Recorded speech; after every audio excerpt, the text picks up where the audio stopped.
చేనేత వస్త్రాలపై జీఎస్టీని ప్రభుత్వమే భరించేలా సీఎం చంద్రబాబు నిర్ణయం తీసుకున్నారు. రిపోర్ట్. చేనేత రంగానికి ఊతమిచ్చేలా నేతన్నలను ఆదుకునేందుకు రాష్ట్ర ప్రభుత్వం కొన్ని కీలక నిర్ణయాలు తీసుకుంది.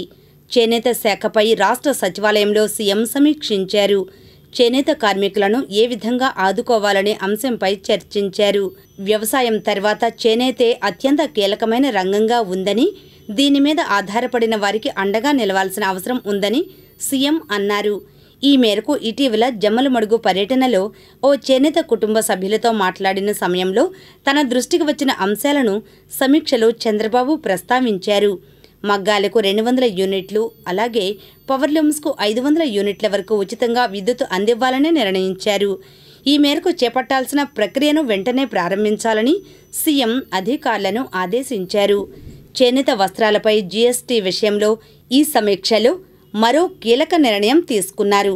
హ్యాండ్లూమ్ వస్త్రాలపై జీఎస్టీని రాష్ట్ర ప్రభుత్వమే పూర్తిగా భరించేందుకు సిద్ధమైంది.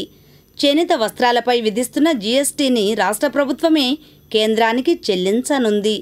చేనేత వస్త్రాలపై జీఎస్టీ విషయంలో ఎన్నికల్లో ఇచ్చిన హామీని నెరవేర్చేలా ఈ సమీక్షలో సీఎం నిర్ణయం తీసుకున్నారు. దీనివల్ల చేనేత రంగం పుంజుకుంటుందని, తక్కువ ధరల్లో చేనేత వస్త్రాలు అందుబాటులోకి వస్తాయని అధికారులు వివరించారు. దీనివల్ల చేనేత వస్త్రాలకు విక్రయాలు పెరిగి నేతన్నలకు లబ్ధి చేకూరుతుందని చెప్పారు. చేనేత కార్మికుల కోసం 5 కోట్లతో థ్రిఫ్ట్ ఫండ్ ఏర్పాటు చేయాలని సీఎం సూచించారు. ఈ నెల 7వ తేదీన జాతీయ చేనేత దినోత్సవం నుంచి ఈ నిర్ణయాలను అమలు చేయాలని సీఎం ఆదేశించారు. ఈ సమీక్షలో చేనేత శాఖ ఉన్నతాధికారులు పాల్గొన్నారు.